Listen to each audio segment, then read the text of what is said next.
guys, it's me, Tamala Baldwin, and you are watching Soul Kisses TV. Don't speak, won't you just feel with me?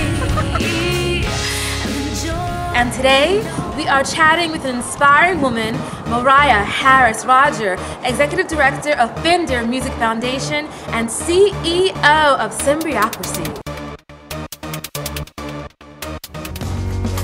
Thank you so much for being here with us. So why don't you tell us about your childhood and what it was like and where you're from?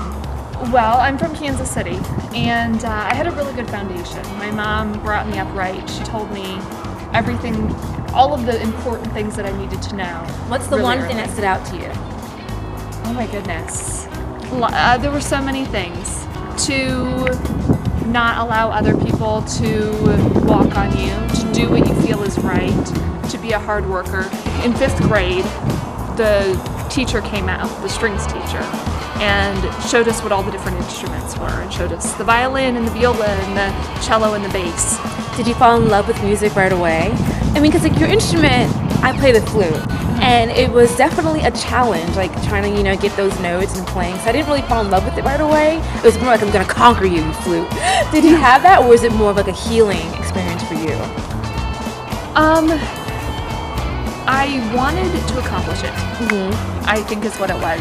My stepdad, of course, made fun of how terrible I sounded when I started, so it didn't start off as a positive thing, but it definitely evolved into that. What really just using it as an escape and being able to go to lessons and being able to practice in my room, all of that was really what it was for me. It was just being able to have my mind turn off and to focus on something else. And I think it was peaceful more than anything. I love it.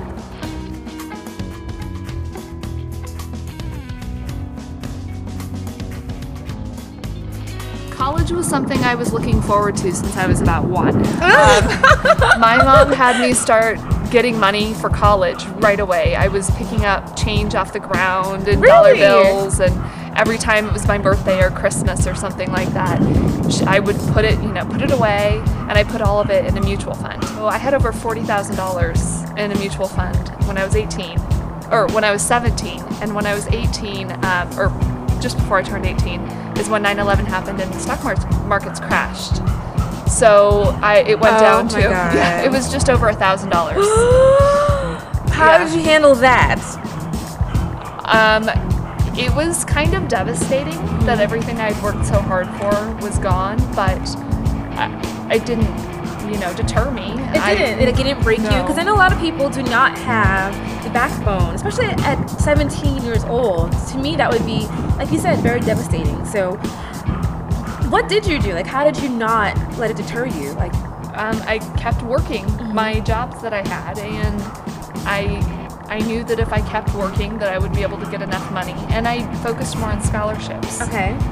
So that was smart. Yeah, I mean, whatever happens, happens. You just have to keep thinking, okay, this is my situation now, and how can I make the most out of this? How can I turn this into something good?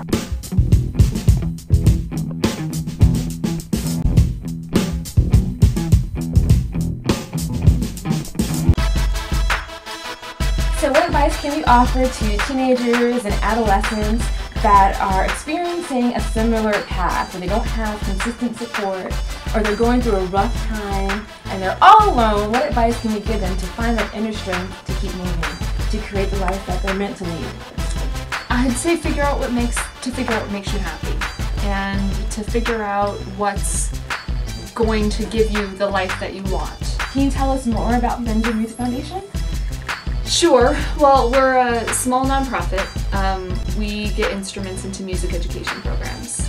So that could be school music classrooms or after-school programs or music therapy programs, but really just giving more people the opportunity to make music who otherwise wouldn't have it. We have awarded a grant to the Dana-Farber Cancer Institute, so that's one way that we would award a grant. And our grants are always in the form of instruments, so it's getting their music therapy programs to have more of the tools that they need. Well, I just think it's amazing that you guys are contributing in such a way to changing lives.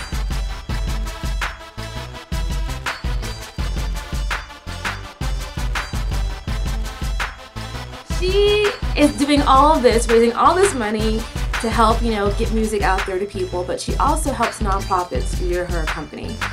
Amazing, right? Like when I was working 9 to 5, I would go home and be like, all right, that's enough, gonna go to the gym and relax. But she puts in even more work to help people.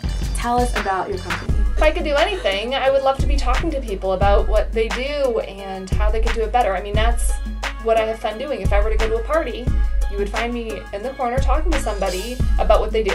So I love that part of it. And I started getting asked by nonprofits how they could do what they do better. So that's kind of what started Symbiocracy. Tell us about your name, Symbiocracy. How did you choose that name?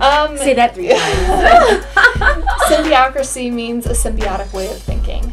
So I really like the idea of doing something that you love and helping other people. And when you're working with other companies and it's a partnership, to have both companies benefiting for what's going on and then also benefiting somebody else on the other end.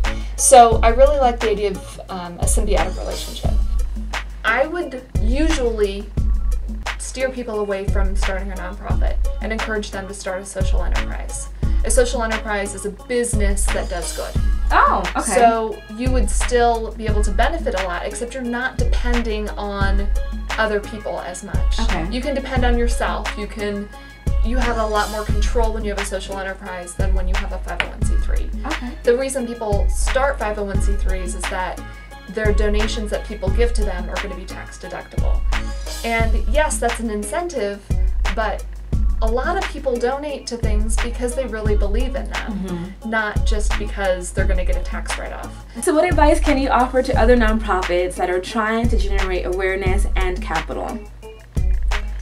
I'd say that they need to not focus on the mission. Instead, focus on how they're going to accomplish the mission. Can you tell us, in your ideal world, what role would the Music Foundation play in the lives of others? It's kind of a funny question to answer. I think that really all of us music charities are trying to accomplish the same things. I'd love to have people want to donate to us when they donate to a music charity, but in general I want people to support music education. A lot of the leaders in music education, or in arts education in general, think that arts education is an extra, that it's just supplemental, that we really, reading is important, and math is important, and science is important. And the arts, well, they're just fun. They're, the fun, it's like recess. But I'd say that the biggest thing is to change their minds about that. I think a lot of times the people who think it's an extra are the people who do it for fun already. They already give their kids music lessons, or art lessons, or art classes, and they do, big art projects at home together. But there are so many kids who don't have that. Yes. There are so many kids who aren't exposed to creating music or art or dance or any of these things. And for us to not allow them to make those connections in their brains because the rich kids have it isn't fair. So I think it's really important that we start trying to change the minds of those leaders who are thinking that way. Speaking of support, where can people find out more about the Fender Music Foundation? Our website is www.fendermusicfoundation.org.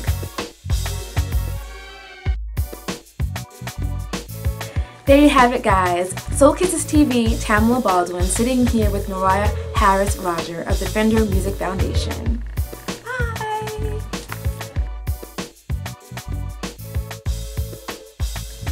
This is Mariah Harris-Rodger with Soul Kisses TV. Thank you. Thank you!